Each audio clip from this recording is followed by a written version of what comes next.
जब भगवान शिव ने क्रोधित होकर दिया था माँ पार्वती को कठोर श्राप। माता पार्वती ने 108 जन्मों की घोर तपस्या के बाद भगवान शिव को पति के रूप में पाया था।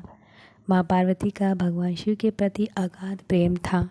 एक आदर्श पत्नी की तरह माँ पार्वती भगवान शिव की सभी बातों का पालन करती थी और जब भगवान शिव कुछ बोला करते थे तो उसको पूरे ध्यान से सुनती थी। एक बार भगवान शिव माँ पार्वती को ब्रह्म ज्ञान देने के लिए सृष्टि की कथा सुना रहे थे।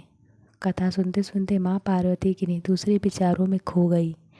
जैसे ही भगवान शिव को इस बात का एहसास हुआ कि माँ पार्वती उनकी बातों पर ध्यान नहीं दे रही हैं, तब उन्होंने माँ पार्वती से पूछा कि क्या आप मेरे द्वारा सुनाई जा रही कथा को सुन रही हैं। लेकिन माँ पार्वती कहीं और खोई थी, इसलिए उन्होंने भगवान शिव के सवाल का कोई उत्तर नहीं दिया।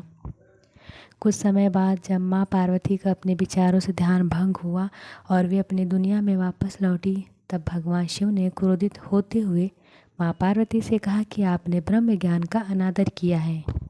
जब किसी से शिक्षा या ज्ञान लिया जाता है तब ध्यान भंग नहीं होना चाहिए, और अगर ऐसा होता है तो ये दंडनीय है। इसके बाद भगवान शिव ने दंड स्वरूप माँ पार्वती को श्राप दिया है कि अब आपका जन्म किसी मछुआरे परिवार में होगा।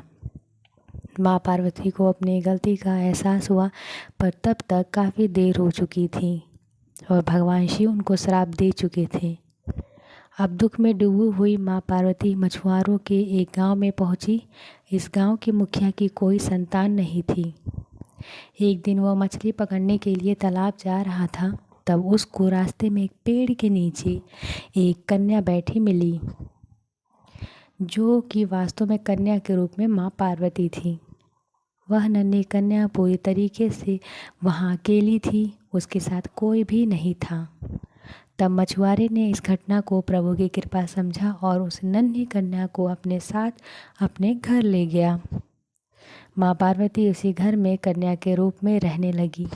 इस तरह माँ पार्वती को अपना एक जन्म भगवान शिव के श्राप के कारण मछुआरों के घर में काटना पड़ा।